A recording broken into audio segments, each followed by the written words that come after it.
ایک دوسرے کو عزت دو، برداشت کرو۔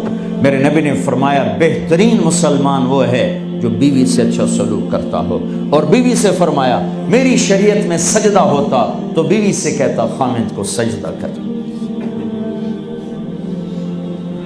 بہترین صدقہ اولاد کی تربیت ہے۔ پورا گھر میرے نبی نے نقشہ، ہر ایک کی قیمت بتائی۔ ماں تیرے قدموں تلے جنت، کا کاش میری ماں زندہ ہوتی، تم دیکھتے میں کیا کرتا، میں عشاء کی نماز کے مصلی پر ہوتا، میں سورۃ فاتحہ پڑھ رہا تھا، ادھر سے آواز آتی میری ماں کی محمد، تو میں نماز توڑ کے کہتا لبیک اماں جان۔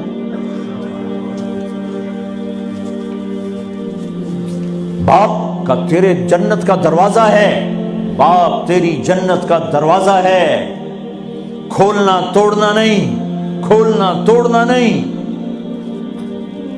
توڑ دیا تو جنت میں نہ جا سکو گے۔ سب سے بہترین مسلمان جو بیوی سے اچھا سلوک کرے، سب سے بہترین عورت جو اپنے خامند کی منشا کو دیکھے۔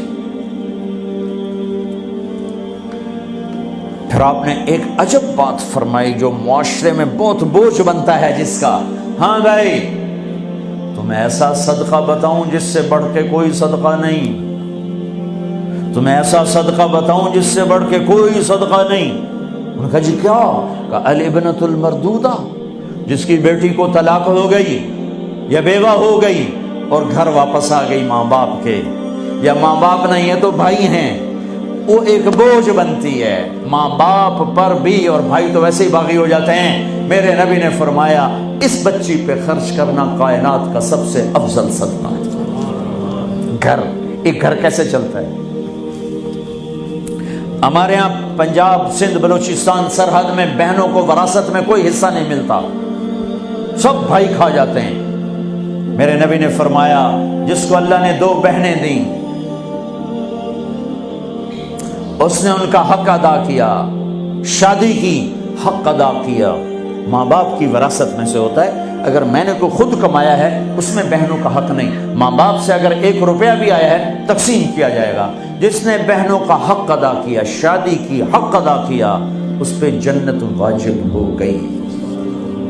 جس کو اللہ نے 3 بیٹیاں دیں اس نے ان کی ڈولی اٹھائی، وہ جنت میں میرے ساتھ یوں ہوگا۔ ایک بولے اگر 2 ہوں، کہ جس نے 2 بیٹیوں کی شادی کی وہ بھی ایسے ہوگا۔ اللہ بھلا کرے۔ ایک صحابی کا کہ جس کی 1 ہو، کہ جس کی 1 ہے، اگر اس نے اس کو عزت سے رخصت کیا تو وہ بھی میرے ساتھ ایسے ہی ہوگا۔ پھر کئی بچیوں کو طلاق پڑی ہے کہ اس کو بیٹا نہیں ہوتا۔ یہاں آنے سے پہلے کا واقعہ، پنڈی سے بچی رو رو برا حال اس کا، میں تو فون سنتا ہی نہیں ہوں ایسے کہ میرا تو کلیجہ پھٹ گیا ہے۔ ہے کہنے لگی کہ سسرال نے کہا تھا بیٹی ہوئی تو طلاق دے دیں۔ میں نے کہا اس میں میرا کیا قصور ہے، اور بیٹی ہی ہوئی اور مجھے طلاق پڑ گئی، اور میں گھر آ گئی 22 سال کی عمر میں۔ بیٹی دینے والا اللہ اور ظلم کرنے والا سسرال۔ میرے نبی کو اللہ نے بیٹے دے کے اٹھا لیے، قاسم اٹھا لیے، عبداللہ اٹھا لیے، ابراہیم اٹھا لیے، 4 بیٹیاں دی، 3 زندگی میں اٹھا لی، زینب، ام کلثوم، رقیہ، تینوں آنکھوں کے سامنے چلی گئیں۔ فاطمہ سے نسل چلی، آپ نے فرمایا لوگوں کی نسل بیٹے سے چلتی ہے، میری نسل میری بیٹی فاطمہ سے چلی تھی۔ اس لعنت کو دھویا۔ عورت کا کیا قصور ہے اگر اس بیچاری کو بچیاں ہو رہی؟